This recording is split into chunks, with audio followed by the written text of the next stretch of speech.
But first, I would like to introduce the moderator for this panel. It's Saadia. Dr. Saadia M. Pekkanen works on outer space security law and policy. Her regional expertise is in the international relations of Japan and Asia. She earned master's degrees from Columbia University and Yale Law School and a doctorate from Harvard University in political science. And currently she holds the Job and Gertrude Tamaki Professorship at the University of Washington. So without further ado, Dr. Saadia Pekkanen. Yes. Thank you very much. Thank you very much. Who needs lunch when we have the Space Force? So welcome, everybody. This is the panel on tipping points in space policy, and I'm very honored to moderate this distinguished panel that we'll be looking at tipping points in space policy.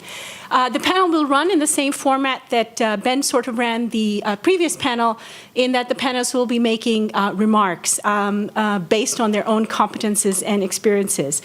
What I thought I would do is I do want to begin with some framing remarks for this particular panel. The theme for this panel is tipping points. And this, of course, reminds us right away of Malcolm Gladwell, who wrote a very famous book on point about why change happens the way that it does. And he tells us that the name given to that one dramatic moment in a field in which everything changes all at once is the tipping point. And many people related to space activities, probably a lot of people in this room, believe that we're probably at a tipping point of some sort. But whether this, it may not have happened, all at once, but it is something that that has shifted dramatically. Now, as an academic, of course, I have to ask the harder questions. I have to ask, what exactly has changed?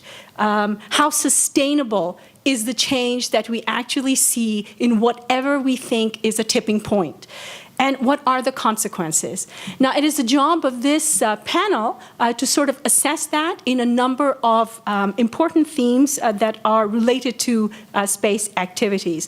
Now, for my part, from my perch in the university, I can certainly say that something has changed in the educational ecosystem that relates to space. Is it dramatic? Is it just one moment? I wouldn't say that that is the case, but I do think that there is a difference. At the University of Washington, for example, for the first time, with my colleagues, I'm engaged in the process of working on a space-ready workforce development that really breaks down the silos between STEM, law, and policy. Seattle has also attracted the International Space University, which runs an executive space course here every year, and will be offering that again in the summer. Later in the fall. Now, I asked the panelists, that's for my part. For the panelists, I asked them to reflect on some key themes for this panel. So what I'd like to do is to introduce the panelists and their topics. I know you can sort of see what is up there, but let me also give you a sense of what it is that they will be addressing. George Nield will go in this order. George Nield will be offering remarks on space organizational changes, and particularly what is in everybody's minds, the prospects for a space force. George was formerly the Associate Administrator of Commercial Space Transportation at the FAA, and he is currently engaged in policy consulting at a strategic level. And about the Space Force, I think I'm allowed to say that he was present at that dramatic moment when things did change all at once. And I think he'll tell you a little bit about that. Second, Curt Blake will use the lens of the small satellite proliferation and give us his assessment about where he thinks things are going with something called space traffic management, also an extremely important topic that has risen. Curt is the president of Spaceflight Industries and has been instrumental in expanding its global network of launch service providers and customers. Third, we have Andrea Harrington. She will give us some perspective on the right to space resources and the prospects for the development of space mining law in the context of the Outer Space Treaty. Andrea has just taken up a position as an associate professor at the United States Air Force Air Command and Staff College, and she is also the editor-in-chief of the Journal of Space Law. Fourth, we have Buddy Arnheim to help us think through some of the long-term viability of the venture capital scene in space startups and the prospects for return on space investments, as we've been hearing so much about the $1 trillion or $2 trillion worth of projected economy in the space sector. Buddy is a partner at the law firm of Perkins, Coie, and focuses his corporate practice on emerging companies, venture capital funds, and early-stage investors. And he's one of the leading practitioners in the venture capital industry. Finally, fifth but not least, of course, we have Ian Christensen, who will be reflecting on international policy directions and context and the prospects for commercial space developments, including some remarks about China. Ian is the director of private sector programs at the Secure World Foundation.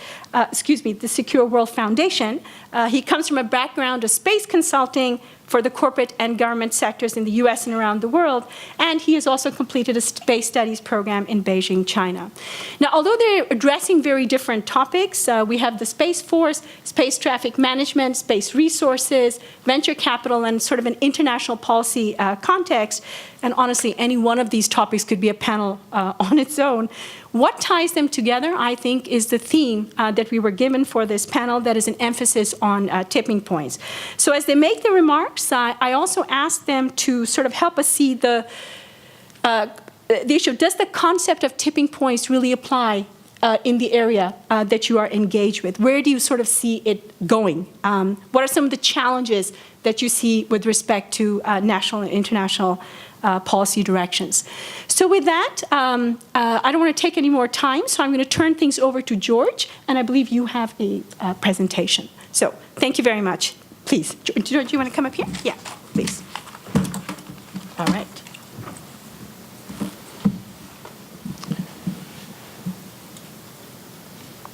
All right, thank you, Saadia, and good morning, everyone. I really appreciate having an opportunity to speak to you today about what has become a very important and I think particularly timely issue, namely the possibility of creating a brand new government space organization. Given all of the various opinions on this topic, could I have the next slide, please? Perhaps the best way to start out is to figure out what the problem is that we're trying to solve. Over the last several years, the folks who have been responsible for overseeing our military space capabilities have been pointing out some very troubling signs. Next slide, please. Aging space facilities and systems, a broken space acquisition system, inadequate space budgets, an over-reliance on Russian rocket engines, numerous and long-lasting technical vacancies at the Air Force Space and Missile Systems Organization, a lack of promotions for senior Air Force space professionals.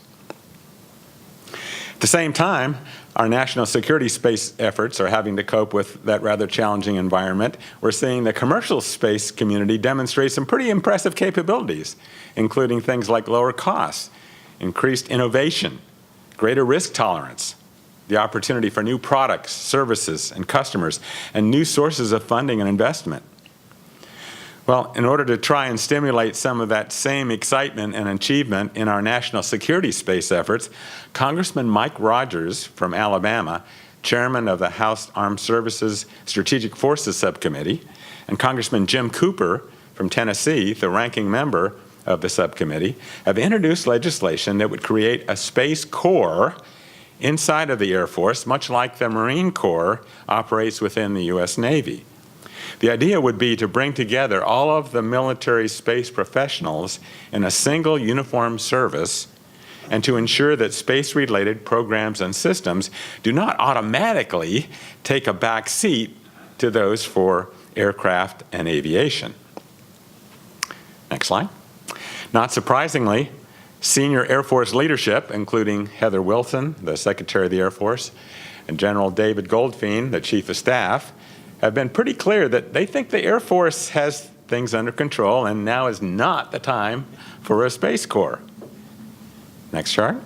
The Commander-in-Chief, however, apparently has some other ideas, and last Monday, at the third meeting of the National Space Council, President Trump directed General Joseph Dunford, Chairman of the Joint Chiefs of Staff, to begin the process of standing up a Space Force as the sixth branch of our military services. Next chart. The follow-up press release from the Pentagon struck me as being rather unenthusiastic. And the reference to this being a deliberate process with a great deal of input from multiple stakeholders made it sound like this proposal, if it happens at all, is likely to be many years in the making. In terms of next steps, the Deputy Secretary of Defense is on the hook to report back to Congress by August 1st with the DoD's assessment of whether we really need a Space Corps, and if so, when it should be established. A detailed implementation plan, which is being prepared by the Center for Naval Analysis, a federally funded research and development center, is due to Congress by December. Of course, it will be up to Congress to decide whether we need a Space Force or a Space Corps, or whether the Air Force will continue to retain responsibility for our national security space activities. Now, any of those alternatives are certainly possible, but I think the issues involved are really much bigger than just national security. Our fundamental problem is that there is no single department or agency that is charged with holistically managing U.S. interests in space. For example, our existing regulatory framework for overseeing commercial space activities is rather fragmented and frequently downright confusing. The FAA, the FCC, NOAA all have separate licensing processes. DoD and NASA are obviously key players in space, but they're not regulatory agencies and they don't want to become one. The existing framework has served us well enough over the years for the launch of telecommunications satellites and the like, but today we're seeing a number of proposals for commercial operations that don't neatly fit into pre-existing categories. Next slide. They include things like satellite servicing, commercial space stations, commercial moon bases, and asteroid mining. Next chart. According to Article 6 of the Outer Space Treaty, we need to be authorizing and continuously supervising these activities. Now, the treaty doesn't say how to do that, but it's up to us, and somebody has to do the job. Now, Secretary Ross is apparently working on a plan for a one-stop shop at the Department of Commerce. I think that's great, and I look forward to seeing the details, but if all it is a consolidation of commercial space responsibilities within the Commerce Department, and it does not affect what's going on in the FAA, the FCC, et cetera, then we really haven't solved the problem. Another issue is space traffic management. Space Policy Directive 3, which President Trump signed last week, designates the Department of Commerce as the lead civil agency for STM. Now, if that's how things end up, it will be important to remember that in order for Commerce to be successful at taking on that responsibility, they'll need three things from Congress: the authority to share data, just like DoD has, immunity from lawsuits, again, just like DoD has, and the resources to do the job. Now, in addition to space traffic management, there are a number of other non-warfighting responsibilities that need to be taken care of. Things like range management, safety regulation and enforcement, rescue and recovery, inspection, debris mitigation, prevention of harmful interference, and so forth. Now, if you look at that list, you'll notice it looks very similar to the kinds of things we ask our Coast Guard to do. Next chart. Next chart. So as we consider the options for what our new space organization should look like, one possibility would be to have a U.S. Space Guard, roughly modeled on the Coast Guard, either as a standalone entity or as one component of a much larger and more complex space force that would have both military and non-military responsibilities and would perform both regulatory and operational duties. If we follow the Coast Guard model, it could be attached to a civilian cabinet department like Commerce or Transportation. during peacetime, but then be integrated with the DoD during wartime. Next chart. The mission of the U.S. Space Guard could be to enhance the safety of space operations and to preserve the space environment. So let's back up for a minute. If we look at the top-level options for how the government should organize its space activities, here's what seems to be on the table. We could maintain the status quo, but maybe try it a little harder. Create a Space Corps, create a Space Force, or create a Space Guard. Clearly, there is no single one right answer, and there's pros and cons with all of those options. But as we consider the various alternatives, we should keep in mind some of the challenges that we face. Specifically, how can we strengthen national security capabilities in space? Maximize safety, stability, sustainability, streamlining the regulatory framework, enforcing laws and regulations, enabling success of the private sector, and operating at the speed of business rather than the speed of government. It will also be important to recognize that there are many different departments and agencies that have some kind of connection with space. So in the ideal world, our final solution would represent a whole-of-government approach to this problem. Bottom line, given the recent events, there appears to be a window of opportunity to address some of our space-related organizational challenges. This may truly be a tipping point for our nation's space programs, but the time for action is now. Thank you. Thank you very much, George. That was very helpful. And to the things that you are saying, I would say if we put in the international component too, I think that that's something that we can't forget. And Curt, I believe you are next. You will give us some sense of the global footprint of where things are. Did you want to come up here, or would you rather just? Okay, perfect. There we go. So yeah, my name's Curt Blake. I'm president of Spaceflight, Inc., which is actually located right in Seattle here, so it's very convenient. And this is a great venue here anyway.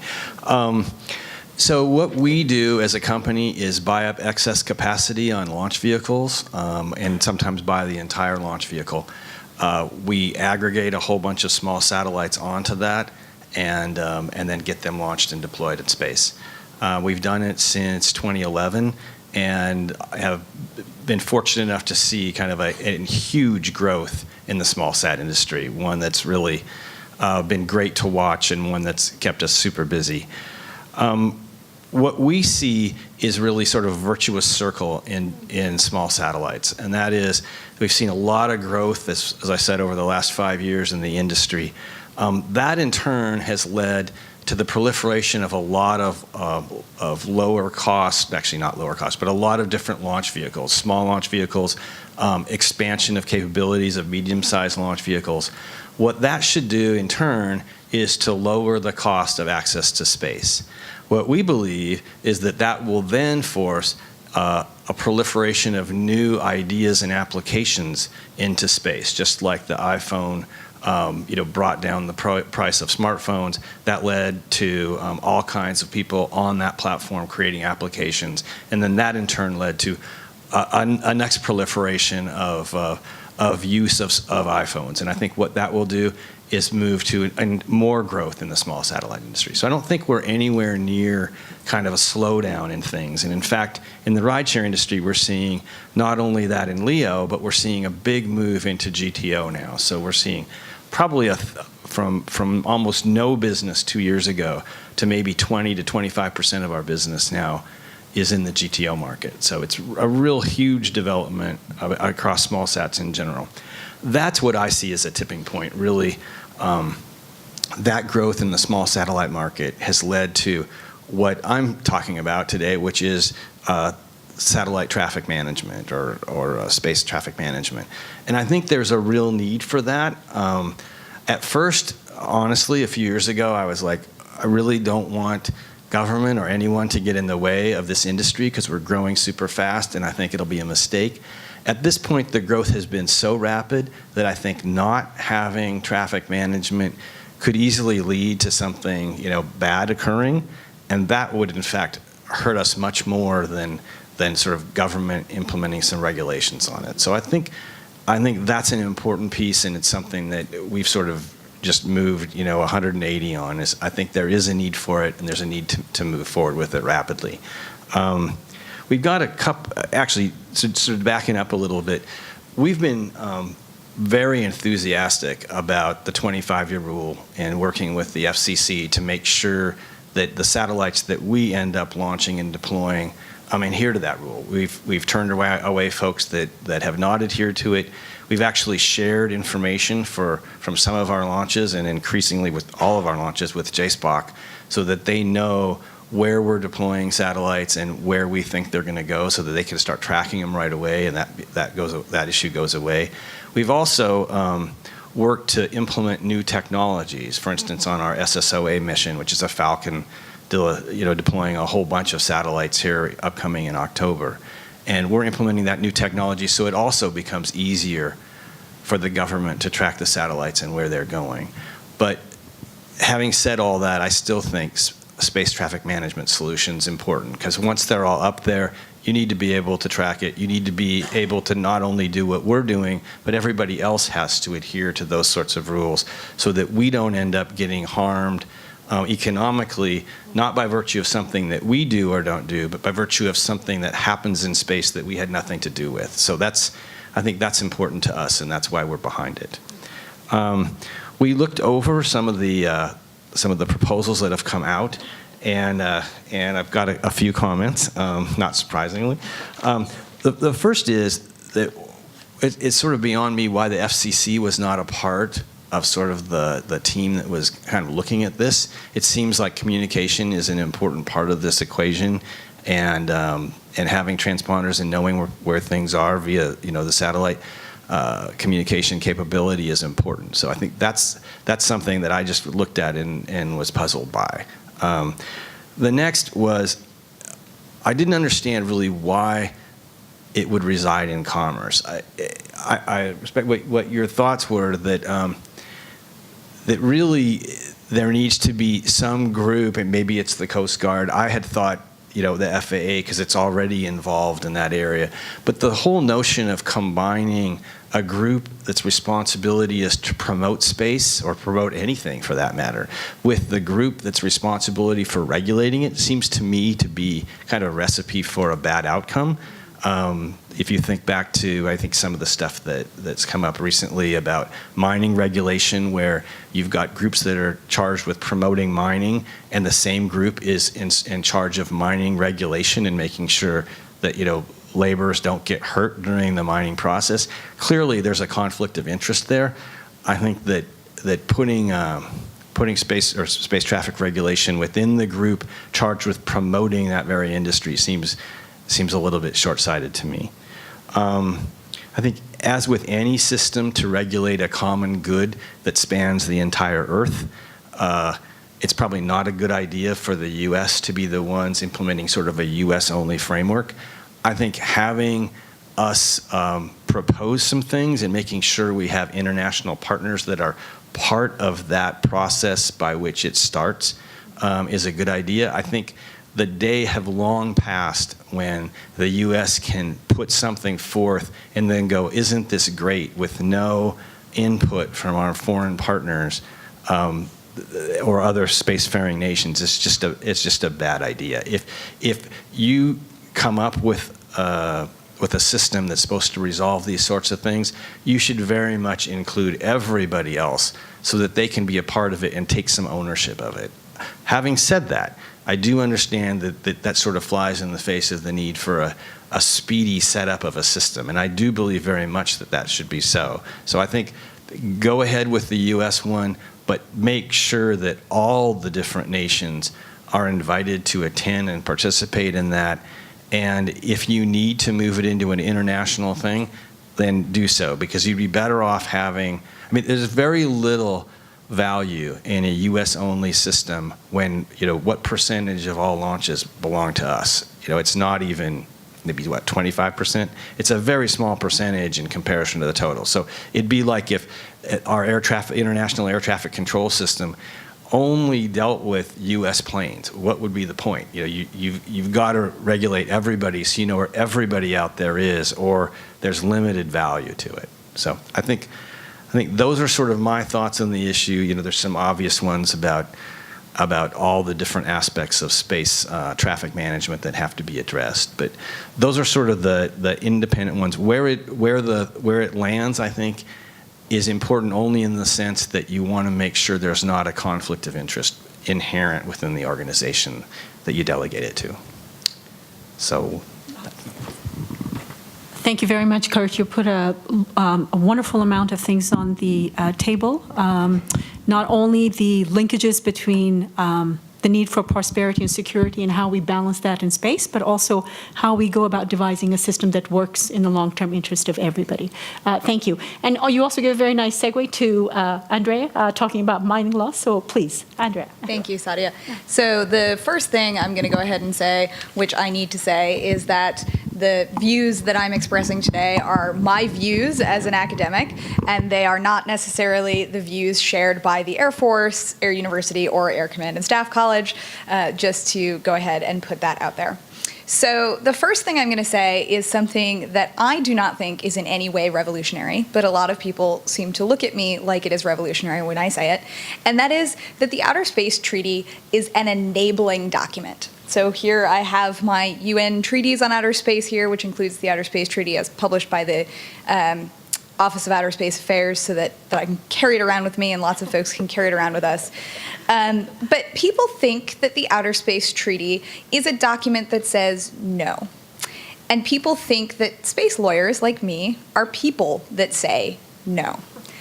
I disagree with that proposition. You will note that I chose my words carefully to not say no to that proposition. But the Outer Space Treaty, while it does prohibit certain things, like putting nuclear weapons in orbit or on a celestial body, in general, the goal is to encourage the use, exploration, and development of outer space in a way that is sustainable and cooperative, so that we do not nuke ourselves into annihilation or get into a land grab looking like what happened on Earth when we had the major powers planting flags and claiming territories. We want to encourage this development. And that can be seen in the language of the treaty in Article 1, right up front, that gives the right to the freedom of use of outer space. And that's important to keep in mind. So when people think about treaties, yes, treaties are law, and they are law that we cannot pass domestic laws to interfere with in this country. But treaties are law that sovereign states have chosen to adopt. Sovereign states have given up some element of their sovereignty for what they perceive as a benefit in falling under these new rules. And so the United States has done that by signing on to the Outer Space Treaty. That being said, since states take a positive action to join these treaties, they must be limited in the scope of what the treaty actually upholds. And so in international law, we have something called the Lotus Principle that comes out of quite an old case. It was a case about jurisdiction on a ship on the high seas. But the principle that comes out of this case is that in international law, anything that is not prohibited is permitted. And the Outer Space Treaty does not anywhere expressly prohibit resource use or resource mining, depending on how you want to characterize it, in outer space.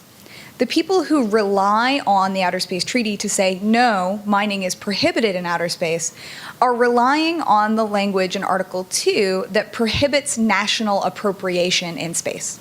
Space is inherently non-territorial. You can't have sovereignty in space. And so they say, how can you have resource utilization and mining without having sovereignty, without appropriating? And the answer is that when you're interpreting the treaty, you have to look at treaty interpretation rules in international law, which include reading the entire treaty in context, including the preamble and the operative clauses, the operative articles of the treaty.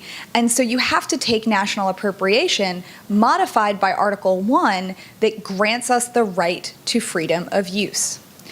And if we cannot mine and utilize resources in space, how are we to continue to develop the technologies and the reach of the human race in space without taking advantage of those opportunities.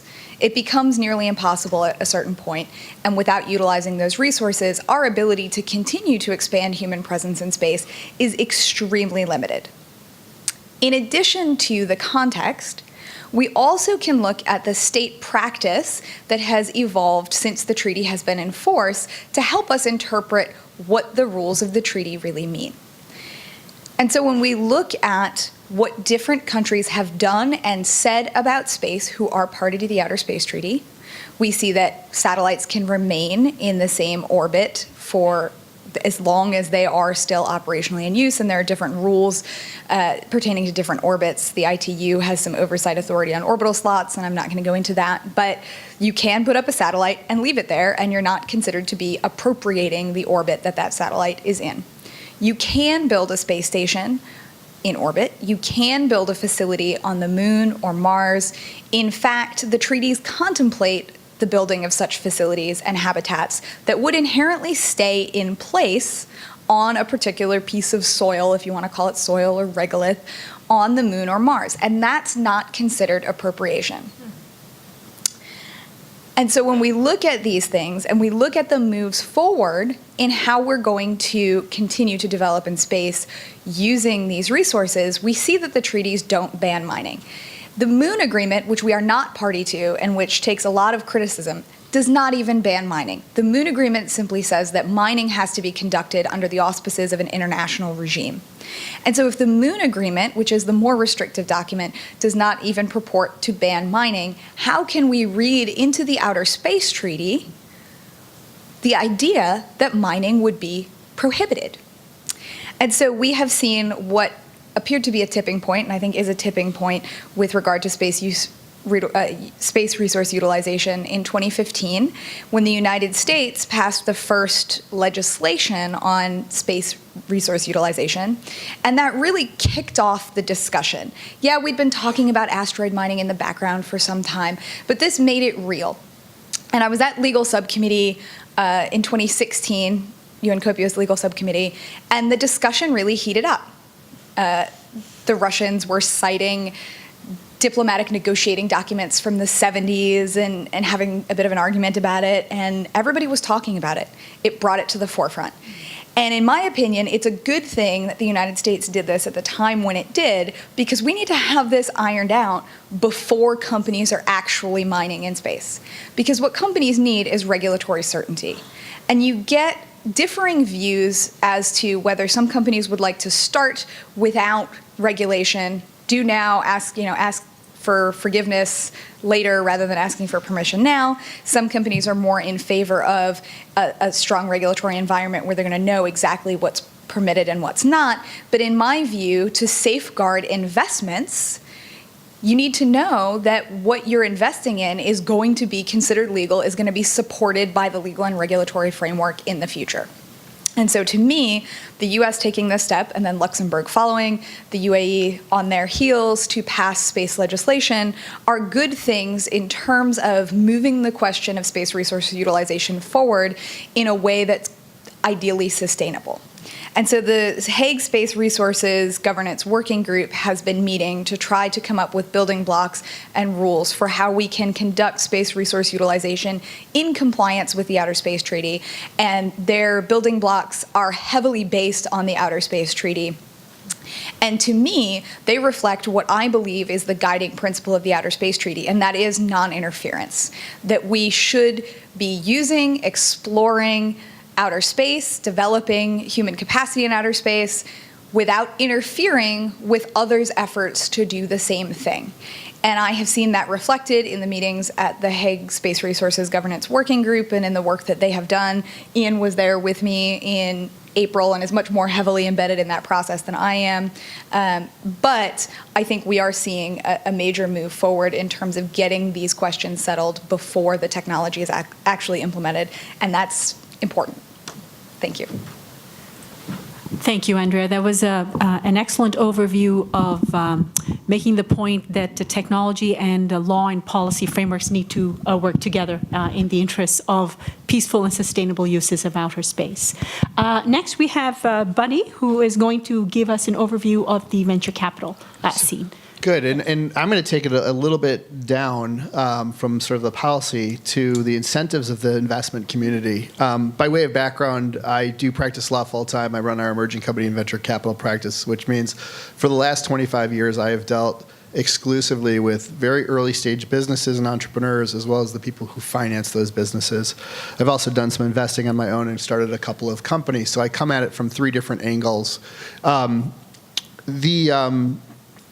And I will say the firm that I'm at, Perkins Coie, has been involved in the aerospace industry since the formation of the Boeing company. So there's a myriad of resources that we've built over the years to first address air transportation and ultimately the space industry.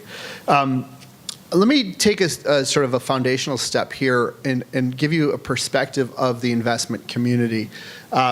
The vast majority of capital that goes into early stage businesses comes from either wealthy individuals, referred to as angels, or family offices, and institutional capital through venture capital funds. And it's about a 9-to-1 ratio between those two. Venture capital is an asset class. It's an alternative asset. Most folks that manage large pools of capital, whether they're endowments, pension plans, corporate resources that have long-term investment horizons, allocate a small percentage of total assets under management to the alternative asset category, of which venture capital is a small fraction. Venture capital, by construct, is intended to place investments that have a 5 to 7 and oftentimes longer time horizon to liquidity. So a venture capitalist's perspective is to find an investment that has a liquidity opportunity in the next 5 to 7 years, although some of the best venture capital investments have had a longer time horizon, 10, 12, 14, 15 years. I think Sunil yesterday mentioned Facebook as one of the finest venture capital investments that ultimately really took close to 11, 12 years to get liquid and has continued to appreciate since then. So a venture capital investor looks for investments that have that liquidity time frame. And when you apply it to space, we're just at the very beginning. I would say up until 5 or 6 years ago, very little venture capital went into this category. But since that time, there has been visible success in at least a couple of investments, SpaceX arguably being the most visible and the most successful to date from an investment standpoint. Most recently, rumor has it that SpaceX raised its most recent round of capital at roughly a $25 billion valuation. So if you were an early investor in SpaceX, you've seen a significant amount of appreciation on your investment. And naturally, that drives interest in the investment community.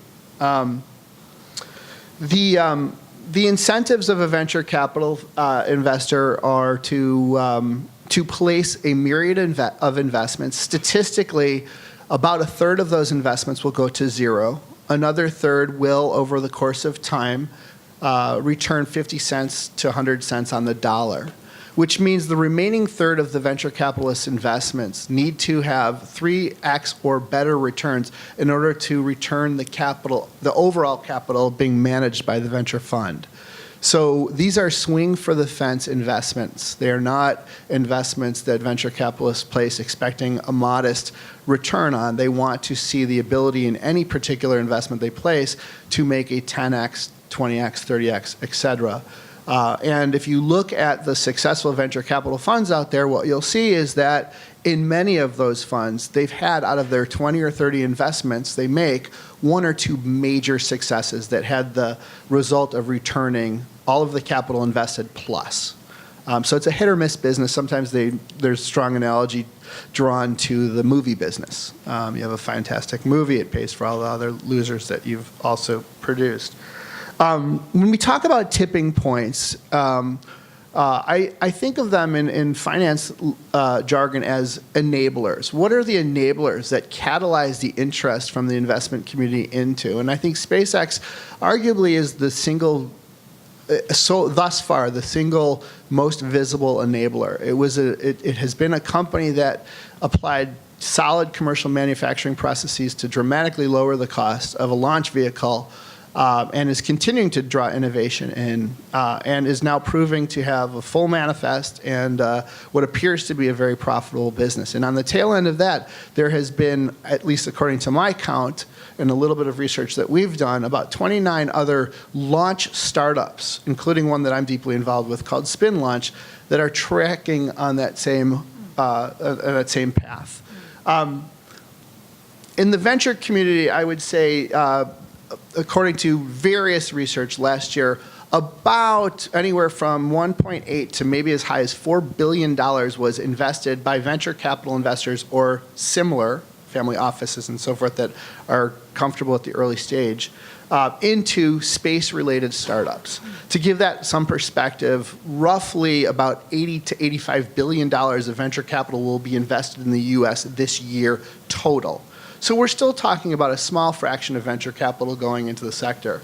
In polling the various funds with whom we work on their interest in NewSpace, most, and according to the a study that we did in the first quarter of this year, almost all have an interest in understanding more about this sector, are taking a look at deal opportunities, but are expressing high concern about whether investments in NewSpace will meet that timeline that they're under to return, that 5 to 7 year investment time horizon.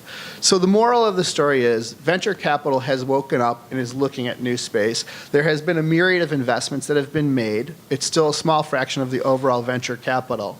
There seems to still be concerned about time to liquidity or time to profitability or time to stable and self-sustaining business models.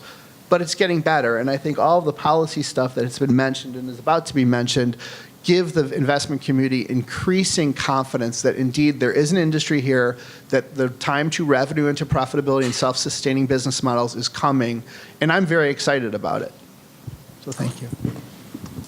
Wonderful. Thank you very much, Buddy. That gives us a great overview of where we are in terms of venture capital and also give us a realistic appraisal of where we might be headed. Ian, to round out the national focus on international policy, if you could, please. Thank you.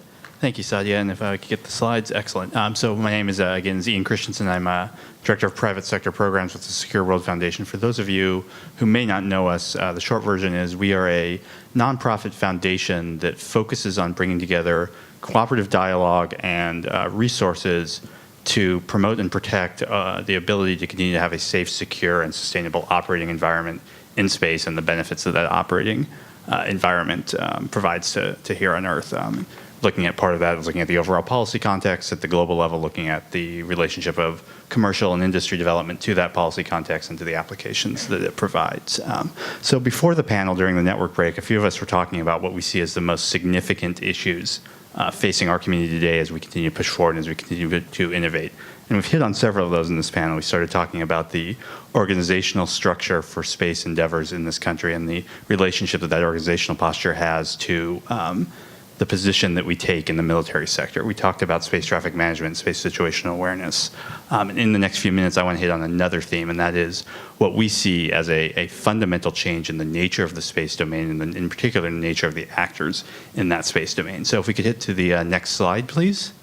So tipping point. And a tipping point that I see right now is a fundamental change. This is, as a reform consultant, I have to rely upon data. I can't escape from data-driven and charts in my analysis. So eventually that may be cured. We'll see. So this is data from the Union of Concerned Scientists satellite database. It's the most easily accessible open source tracking and data point on operating satellites in orbit right now. And so over the last, essentially this is about 13 years worth of data showing the number of operating satellites at a given point in time. And it's several discrete points in time, so it looks like a nice smooth line. It's really 3 or 4 measurements over the course of the year. But what we can see is we can see an inflection point there. We can see from in the last 13 years or so, we've gone from 500 or so satellites to 800 to now about 1,700 satellites in orbit. And then if we look at the forecasts in the next 5 to 10 years, we're going to continue to see that curve go exponential, right? So This is a fundamental change. We've gone from a relatively small, somewhat stable amount of satellites to a vastly increasing number. If we could go to the next slide, we can go into that and see what tells us. So we can look at that. Who's operating the satellites? This is data that shows as a share of the number of operating satellites in each decade, or sorry, number of satellites launched in each decade, the country of origin of those satellites. So starting from the left, in the early part of the space age, we see essentially two countries, the Soviet Union and the US. As we move to the right, to the current day, we see an increasing diversity in the number and, I would say, size and economic development level of the nations that are operating in space. So we're seeing an increased number of new governments coming into the sector. Next slide. We're also seeing a change, a shift from a government-driven domain to a private sector-driven domain. So again, this is a similar cut number, share of satellites launched by decade. This time it's showing whether the sector that those satellites are from. So government, civil, government, military, commercial, or amateur, academic, other. And so you see, again, in the early part, dominated by government, very little commercial, very little amateur. If we look at where we're at today, the government share is much less, and we have a much greater character of commercial actors and of non-governmental actors operating in the environment. So that, I think, is the core tipping point that I look at in my world right now, is this shift, an increasing number of actors and a change in the type of those actors. So what implications does that have at a policy level? We've heard mentioned already on this panel, governments are responding to this by putting into place the regulatory structures to provide clarity, to provide legal certainty, and to provide operational certainty to commercial ventures. So George mentioned the non-traditional applications. Andrea talked about space mining as one of those non-traditional applications. We need to have in place the regulatory structures that are going to enable and allow those applications to develop. We're also looking to see at the government level the policy context. So switching from regulation to policy, the policy context provides a strategic framework to support these industries, to catalyze, to attract, and to develop domestic industry. We heard a little bit about that on the previous panel. And we're also looking and seeing governments looking at the relationship of private sector capabilities to strategic government interests. So how does private sector capabilities relate to exploration programs, to military capabilities, et cetera? A risk that we see as this policy and regulatory conversation develops is, are we seeing regulatory competition emerging across nations? Are we seeing nations trying to play against each other to provide the most attractive environment? That brings competition benefits, it brings partnership benefits, but it also brings some risk of fragmentation and challenges moving forward. So briefly, let's take a look at what's going on around the globe in the policy development for commercial space applications. We've heard mention of activities in the U.S. with the National Space Council, the space traffic management policy, shifting of responsibilities to commerce. I'm not going to spend a lot of time on that. I want to move kind of eastward across the planet. In the prior panel, we heard discussion of initiatives in Luxembourg, in France, in the UK, elsewhere, where European countries are putting together funding strategies, policy developments, revision of the regulatory structure to attract and support commercial space companies in those countries. Let's keep going east. Let's take a look at India. So in the last year, we've seen India introduce a revision to their regulatory approach and their policy approach to enable and support commercial space. It's the NewSpace Activities Act. It was introduced in late last year. It's undergoing consultation, discussion, and input right now. That act attempts to clarify the regulatory responsibilities within India for novel commercial space applications. It attempts to clarify the role of ISRO, the space organization, the space agency in India, the relationship of that to the private sector. A reaction to this legislation has been mixed within Indian industry. We've seen recognition that it's important to have this conversation. Some specific provisions of that bill, the role of ISRO, an element of that bill that would provide some significant penalties for environmental contamination in space. Some of the industry has reacted, was concerned to that. Shifting east again, let's take a look at China. So in December of 2016, China published a white paper on space activities. This is something they publish fairly regularly. It's a public-facing description of China's civil and industrial space strategy. That document placed in the 2016 version placed a significant emphasis on relationship of China's strategic objectives to development of industrial capacity within the space sector. We've seen China take a very strategic outlook at linking space to other, let's say, geopolitical initiatives, trade initiatives, such as activities of the China Export-Import Bank, linking space development to trade initiatives in Africa, Southeast Asia. We've seen space become a key element of the One Belt, One Road initiative as a trade and diplomatic initiative. We've also seen China in the last few weeks announce a partnership with the UN to promote and provide access to the new Chinese space station for scientific experiments from a host of countries around the world. So when I look at China, I see a very strategic linking of geopolitical objectives to space industry capacity development. I think there's an element of the political system there that allows that long-term planning that we maybe are not so adept at here. Lastly, stepping east again, we've seen changes in Japan, again, trying to put into place a regulatory structure to enable commercial development, looking at space resources law, looking at satellite servicing law, and also establishing a fairly large venture fund specifically targeted at Japanese startups. As these developments grow across the globe, and just to wrap up here, we have an interest, I think this community has an interest in maintaining the stability of the operating environment. We want to make sure that we have common principles shared. We want to make sure we respect and follow the guidelines and basic principles set out in the Outer Space Treaty that, as Andrea so eloquently enabled, have enabled this development. In that vein, my organization has published what we call the Handbook for New Space Actors that sets out best practices and common principles that we have seen over the past 50 years and we believe are foundational to going forward. That's available on our website. I have a few copies here if you're interested. Last thing I want to mention is right now in Vienna, the UN Committee on the Peaceful Use of Outer Space is meeting. This is the primary multilateral body that coordinates all these new governments coming in, coordinates the high-level policy, and provides a common discussion point. That body is expected to adopt this year a set of 21 guidelines for the long-term sustainability of space. These are primarily government-to-government guidelines, cover a whole host of issues from regulatory oversight to space traffic management to space weather, et cetera. As those come out, they're supposed to provide a kind of coordination principle, and I think it's important that we look at that in industry and see how that can be reflected in moving forward. So, thank you. Thank you very much, Ian, for an excellent overview also of what's happening in the global context. And now, I don't know how much time, do we have time for one or two questions? Would that be okay? We have about 10 minutes? Okay, perfect. So, I have so many questions I want to ask all of you. Maybe we can do that later. But what I thought I'd like to do is to invite the audience to perhaps ask questions. They put some wonderful things on the table at some of the most critical changes or tipping points realistically that are happening in the outer space activities. So I invite questions from the floor. Are there any? Please, Ben. Yeah, Ben. And could you tell us who you want to who you're addressing your questions to? Sure. This one is for Andrea and Curt. Andrea, you addressed the Outer Space Treaty. Curt, you addressed space traffic management.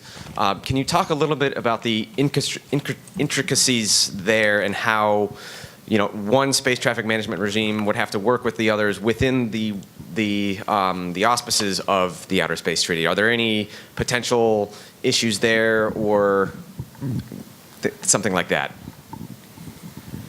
So the Outer Space Treaty does not expressly deal with space traffic management.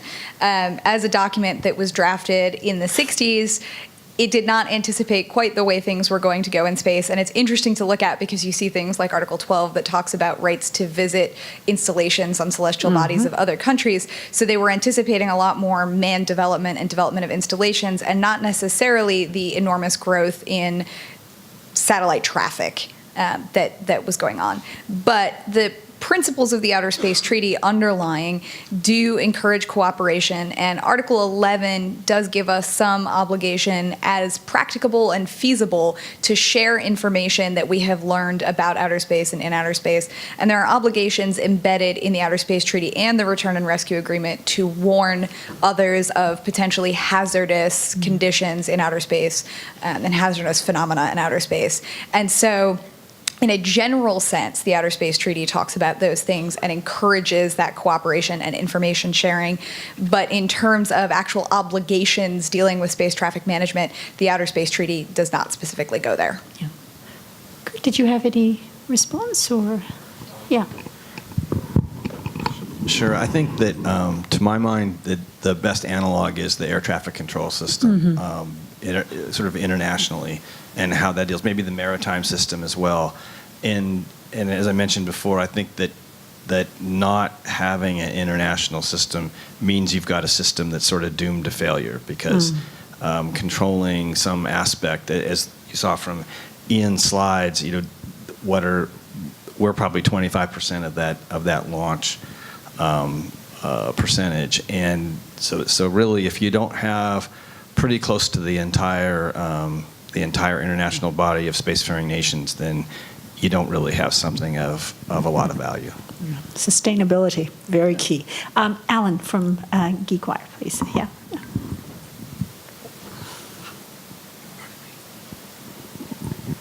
I wanted to ask about the case of swarm technologies. That was, and I guess it would be directed at Curt and anybody else who wanted to weigh in on the problems that you get into, particularly with miniaturization of satellites. Yeah, totally fair question. So just the history of that is that one of our customers, Swarm, we basically we manifested them on an Indian launch vehicle. They, I think it's fair to say, misrepresented to us what their status was with the government in terms of their regulatory status, what they'd achieved. I think what came out of that is what's important. And we of course went before the FCC and told them basically what had happened and where we were with things and where they were.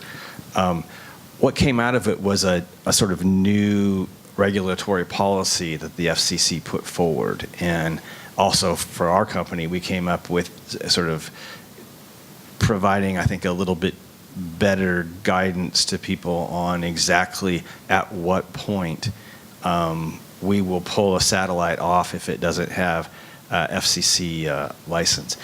Issue is partly comes out of sort of the tipping point that we've discussed, which is there's been such an incredible increase in the number of small satellites being launched. It's very difficult for the FCC or any governmental body to keep up. So NOAA, the FCC, the FAA, if you talk to anyone in the commercial satellite industry, you'll quickly learn that the time delays are large on getting licenses approved. ITAR, for instance, for launching overseas. And I think having said that, what ends up happening is it really compresses the time frame for approval. And I'm not saying that this was the case with Swarm, but even in a case where people submit an application early on, they might not get the actual license from the FCC, from NOAA, from whoever, until a very short period until launch. What that does is lull people into a situation, well, I know we don't have it yet, but we're probably going to get it right away. That was not the case with Swarm, but I'm talking about sort of the general case. I think because of that, it really sets up situations where difficulties can arise. Because if you're expecting a license to come through, it doesn't come through, you've got to pull stuff right at the last minute. And that's a problem. But the good news is, the FCC has been very clear in what's necessary. And I think from our standpoint, we're super clear now on exactly, how far we will take a satellite in the integration process before it gets pulled off. What is that? It's basically L-30. It's the integration onto, so we will integrate onto it's sort of a two-step process. There's integration into a deployer for a CubeSat, for instance, and then there's integration of the deployer onto the launch vehicle. The integration onto the launch vehicle will absolutely not occur without an FCC license. And it's sort of a green, yellow, or green, amber, red situation. So when you get to that, are you going to integrate it into the deployer, the heightened level of suspicion goes way, way up. And fair to say that we probably won't integrate it into the deployer without having that license. But without question, it won't be integrated onto the launch vehicle. Are there other questions from the audience? Please, this gentleman here, please.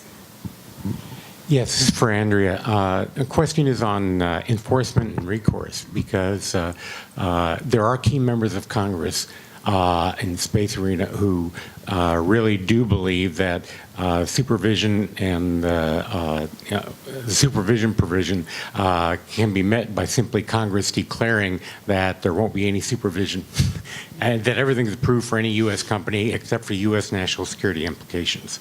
And we hereby declare it, and that's all there is to it. Even though there's a shall statement in the OST. And it's almost reminiscent of the OST also requiring responsibility of launching states for their hardware. And then you have a Russian piece of debris knock out an Iridium satellite, and the Russians just blew it off. Who's the cop on the beat? Where's the court? Who's in charge? Who's on first? Okay, so a couple of things. The actual legislation that has come out of Congress has implemented licensing regimes, and in fact, back to space mining, which is the topic that I was talking about, that legislation does set up for licensing mining companies to give them the authority to mine in the spots that they're planning to mine on the asteroids that they're planning to mine. And so the legislation that has come out has used that authority to say, okay, we're gonna license, and that's what we're gonna do. There is a lack of the continuing supervision piece, which George mentioned. The FAA doesn't have an on-orbit authority for dealing with continuing supervision, and that is a gap from my perspective, that the U.S. needs to deal with. And you said cop on the beat. You were talking more about the courts, but in reality, we're likely to start seeing a situation where things like crime in space are going to become a problem. Private actors or non-state actors, for example, that might be able to put up a small satellite and use it to jam the signal of another satellite, to hold it for ransom, committing these sorts of crimes that we see on Earth that haven't made it to space yet for reasons of cost, prohibitive costs, et cetera. And there's nobody right now positioned to be able to deal with that threat. And this is one of the arguments for broadening the mandate of U.S. government services in space and for separating space out of the Air Force, which has a very specific mission to fly, fight, and win in air, space, and cyberspace, into an organization that has a broader mandate that not only will focus on those multi-domain operations, which are still important, but will also take up a lot of the other functions that George articulated very clearly during his presentation. And in terms of supervision and in terms of safety, security, and protecting what we expect to become that $1 trillion investment in space that we heard from the panel yesterday, there does need to be a broader mandate and more enforcement that's possible on behalf of the U.S. government, certainly for our assets in space. Thank you, Andrea. Are there other questions? We have time for one more question. Is there anybody with a... So let me then just invite the panel to make remarks. I think we have sort of the theme that I think we are seeing at the end is that we didn't quite discuss the tipping themes in national security space. We had a panel yesterday, but some of the issues that are being raised and some of the technologies that are being developed, including small satellites, of course, have implications for that particular field. And the entire mantra of the U.S. military is no longer just space situational awareness, but also battle space awareness in some ways.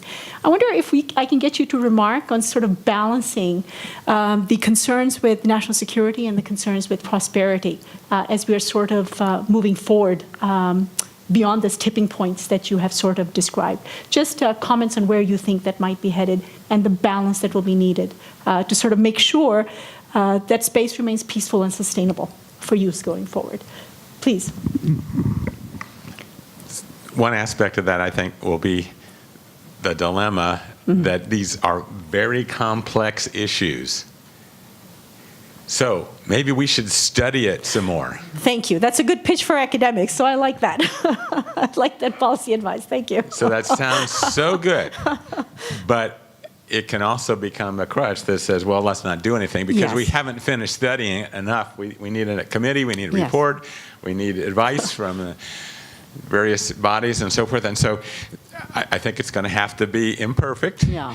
a compromise where, yes, you don't just arbitrarily make decisions. Yes. You try to gather the impacts agree. and understandings and recommendations, and then you make your best take at where we ought to go and try it. And it may be that that's not the perfect solution, but I'm not sure we can afford to keep waiting on some of these very important issues. Yeah. I'll talk about a platform in ending, but Curt, do you have any comments on this particular issue? Because you have really placed some of the developments that we have seen in the international context and calling for collaboration. Please. I think that I guess the biggest thing I see is we need to not have U.S.-centric solutions. I think that I've seen some of that in sort of the Buy American Act stuff, where U.S.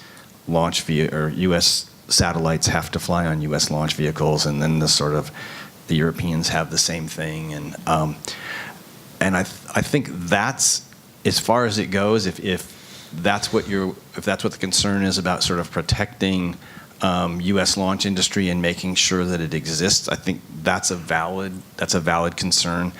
But I think you need to always balance that against what are the implications on the satellite industry, which I think is actually a larger potential industry than the launch industry is.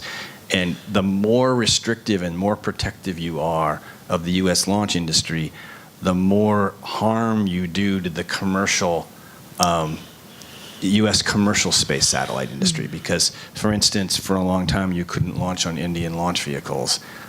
It turned out that those were not, bottom priced, but certainly they were attractive pricing in a world where there weren't very many U.S. launch vehicles at that point, and frankly there aren't that many now, and the alternatives we have are pretty large, meaning you have to buy, a $65 million Falcon and fill it in order to have, or a Rocket Labs, which is now available. Right. But so I think making sure that that there's fewer barriers, that you don't put the U.S. satellite industry at a disadvantage vis-a-vis its foreign counterparts is really important. And to the degree you put, walls up and tariffs and all the rest of it, or sort of Buy American or force that onto the commercial sector, then that's a problem. So I think international solutions are a key part of this whole thing. Yeah.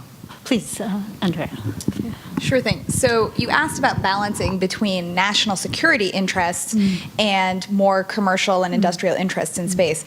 And I think that due to the nature of space, everything being dual use to some degree or other on that spectrum means that we really can't separate national security from commercial and industrial interests in space and treat those as if they are two completely different things. And I think that's one of the problems that we're seeing right now is this attempt to separate space into these silos in a way that just isn't realistic for the way space operates.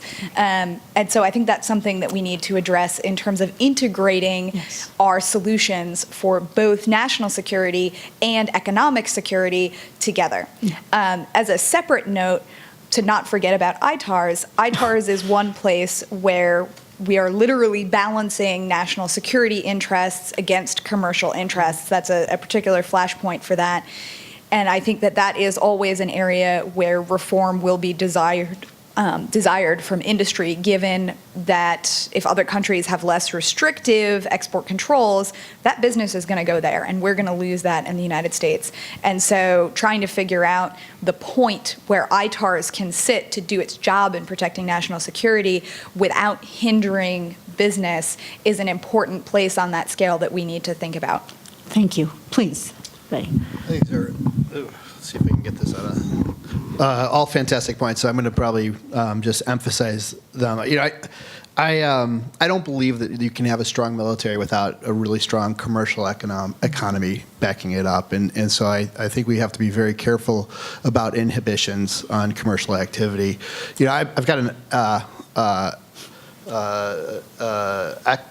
economics background. There's a part of me that feels, that there's importance to laissez-faire economics. There's a little bit of Darwinianism. At the same time, I think it has to be guided Darwinianism. We have to have light but very clear regulation in order to foster good commercial activity. And we also have to have, as George was mentioning, the ability to iterate on that regulation as we learn more and more about the environment and the opportunities. So I'd say light, clear, and nimble are the areas in which I'd encourage policy to continue to pursue. Thank you. Please, Ian. So I believe at this point I'm standing between the group and lunch. So we'll make this brief because a lot of interesting. They're reaching their tipping point. Important things have already been said here. So something we talk a lot about in our national security portfolio at Secure World is something called transparency and confidence building measures, and that has to do essentially, without going into the theory of it, essentially information exchange, so that we openly share to the extent that we can what we're doing in our activities, and that we're doing them for these set out purposes. I think to what Andrea is saying, as this community expands, the charts I've shown, the number of new actors continues to be more, we need to make sure we build those mechanisms for exchanging that information between the different parts of the community, the national security side, the commercial side, the civil government side, the multilateral government side, and make sure that we're building that information exchanges into what we're doing. And I think that picks up, Curt, on what you're saying about the international aspect of space traffic management, that we can't just do this as a U.S.-centric approach.